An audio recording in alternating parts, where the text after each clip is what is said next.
Then the other countries, he's threatening Mexico with a ground operation against the cartels. He's obviously threatening Cuba. Again, Cuba is a terrible communist regime and it deserves to be removed. But again, we have to work, we as the US have to work with the democratic forces. Colombia, he's also spoken against them. So what I see is continued interventionism in Latin America. Unfortunately, Trump is going to use, most likely, the fact that the US has the best special forces. As you could see, a brilliant special operation that removed Maduro in a number of hours. But if you don't have a political strategy, overall strategic plan, then that's not going to succeed in the long run. You cannot substitute strategy for tactics, no matter how brilliant the special forces units in the US are. What is the state of Venezuela's oil and gas sector today, and how do sanctions and political risk influence global markets, and what implications could this have for energy security in the Americas and beyond? The way I understand it is that the oil infrastructure, oil extraction infrastructure is quite dilapidated. It's quite old. It needs serious investment. I'm reading reports from something like between $50 to $200 billion and something like 5 to 10 years of investing into that industry before you can even reach the level of being able to extract oil at the level of probably a decade ago. Now, of course, 40 years ago, Venezuela was the wealthiest nation, the wealthiest country on the Latin America, on the South American continent. But that time has passed and gone, and so after a quarter of a century of socialist experiments, the industry is really in shambles, in a really bad shape. That's one thing. The second thing is the Orinoco oil that's predominantly extracted from Venezuela. Not all countries, not all refineries can work with it. Obviously, those in the US can. China buys the lion's share of that oil. Obviously, Russia is also taking some of it. And so it has its specifics.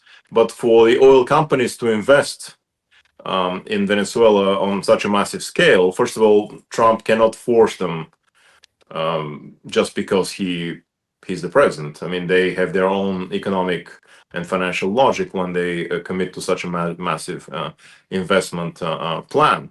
We're talking about a decade and hundreds of billions of dollars.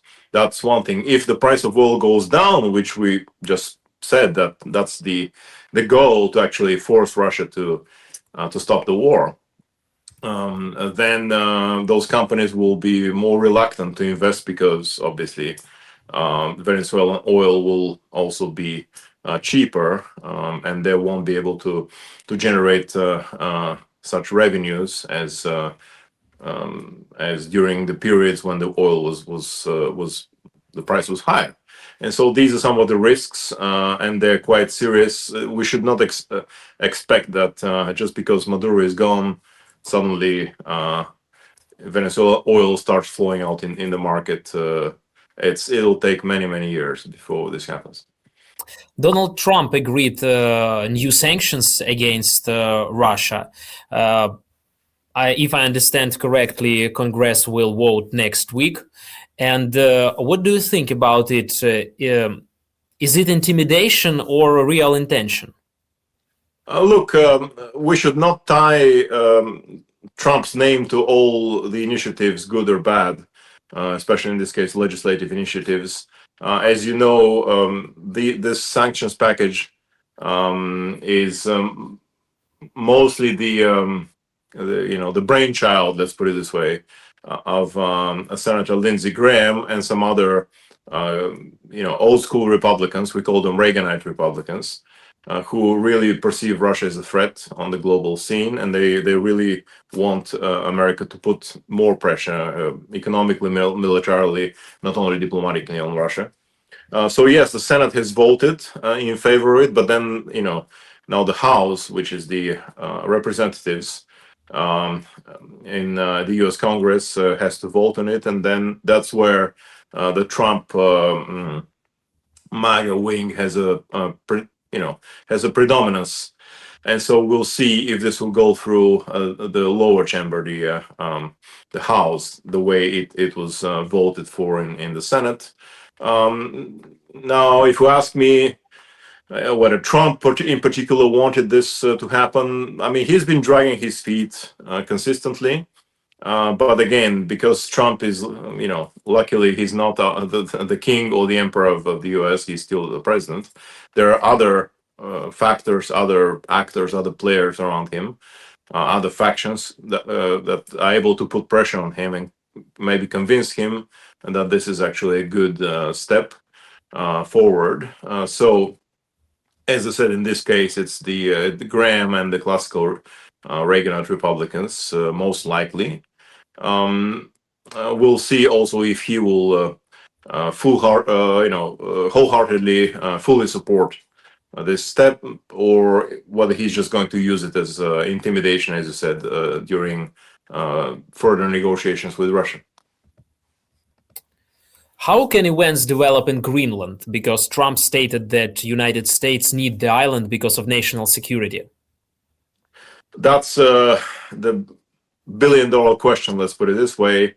Let me say this, threatening Denmark, one of America's oldest allies, an ally which was with us, with the US, as we say, through thick and thin, through all sorts of military operations in Afghanistan and elsewhere, an ally who has been a NATO member since the very founding of the alliance in 1949.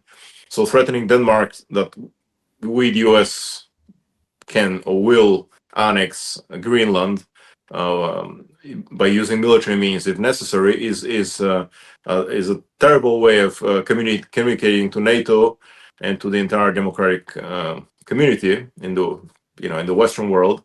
It's a terrible way, a disgraceful way to treat an ally. It's wrong legally, morally, geopolitically, information-wise. It can only be a victory for, at least in the information sphere, for the Kremlin, because this will most likely fracture NATO. Imagine Greenland, which is covered by Article 5 as a sovereign part of Denmark, being attacked and being taken over by the strongest member of the alliance. I don't want to imagine such a scenario, but this will effectively destroy NATO as we know it, or it will push NATO in some sort of a pure European alliance of democratic nations without the US, which is something that the Kremlin will be extremely happy about. It will be a triumph for Putin's effort over the last quarter of a century. So this should not be allowed to happen. I hope Congress takes steps to prevent that from happening. Obviously, the people of Greenland have to decide where they want to go, who they want to stay with. As I understand, they're happy with the current situation, with them being part of overall Denmark. And so we should not influence them. I hear reports that maybe they will offer them $100,000 or some large sum of money so they can vote in favor of the US. That's bribing a population to secede. That's also a terrible choice. And also this will give Russia and China an excuse to attack even more countries in their neighborhood. Obviously, the Baltic states, Finland, Poland, Kazakhstan, the former Soviet Union, Taiwan. They will simply say, well, I mean, you have your own sphere of influence. You attacked Venezuela. You want to annex Greenland. Well, we want to annex northern Kazakhstan, and other portions of the former Soviet Union. So it will become like George Orwell's 1984, this dystopian novel where you have East Asia, which is China, Eurasia, which is the Soviet Union, and Europe, and then Oceania, which is the UK. And the US, and they're all fighting for this global south. we don't want this world to ever take shape, and so we need to fight and oppose such plans actively in the US, but also within NATO, within the European Union, etc. How Washington can act in Iran given the situation in the country? What's happening in Iran has been long overdue. Back in 2009, there was this first wave of protests, which did not transform into a full-fledged revolution. I was at the time in the US, and maybe your viewers may laugh, but at the time when the Iranian people in 2009 in the summer were protesting and trying to take down the regime, Michael Jackson, the superstar, died in the US, and the US media immediately switched their focus onto the US domestic situation, Michael Jackson, his death, and almost forgot about Iran. And so that played, paradoxically, a huge factor. It was a huge factor. And then President Obama at the time was not tough enough on Iran. He refused to support the protesters. So nowadays they really need Western support, the U.S. support, obviously, Western European democratic support from especially from Europe and America. So I hope we can provide those. Of course, not diplomatically, but potentially economically, putting pressure on the Iranian regime against sanctions, and Trump is threatening that he would attack Iran if they kill protesters. Well, in this case, if he puts, if his actions match his words. And he actually is able to take out, again, using special forces, take out elements of the Iranian regime, which are killing, which may be killing people, then of course that would be something that will be welcome. But again, there shouldn't be some massive attack on Iran where civilians die, because then the Iranian regime will tell to the population, see, the Americans are killing you and all of you, the Iranians as a whole. So that it has to be very selective. It has to be very precise. It has to be surgical strikes, very, very targeting the regime. So it's a very delicate balance. And Trump and of course the military planners around him have to. It's like a really tight rope. But again, he has to show determination if he wants to help the Iranian revolution succeed. I would like to come back to Ukraine. We don't see at the negotiation table Russia and China. Russia is the main aggressor, and China is one of the biggest beneficiary of this war. What should be done so they are ready to talk seriously about the end of the war? For Russia, I think we already said that if the price of oil goes down below 40 in a sustained effort to exert pressure on Russia, I mean, I cannot imagine they can balance their economy, their balance sheet, as we say. And so I think economic pressure and sanctions will be an important element. And of course, the US and Europe, of course, has to provide additional offensive weapons, ideally Tomahawks and other, HIMARS, long-range artillery, etc., to Ukraine, but also defensive systems such as Patriots, so Ukraine can protect its cities. And now, yesterday, obviously, Russia used a intercontinental, medium-range Oreshnik missile. For this to be intercepted, Lockheed Martin would have to, the US would have to somehow extend this terminal high-altitude defense system, the THAAD, which, there are interceptors in Poland, in Germany, radars, etc. So at least Western Ukraine should be made part of this umbrella. and actually, so the those Russian missiles intercepted before they hit their targets, because next time they can actually hit Poland or some other European nation and their territory. China, again, if China sees that Russia is going down, that the support for Russia is not bringing them any benefits, especially in terms of oil, limiting their access to Russian oil, which of course is easier said than done. Maybe also China will be able to be willing to sit at the table seriously.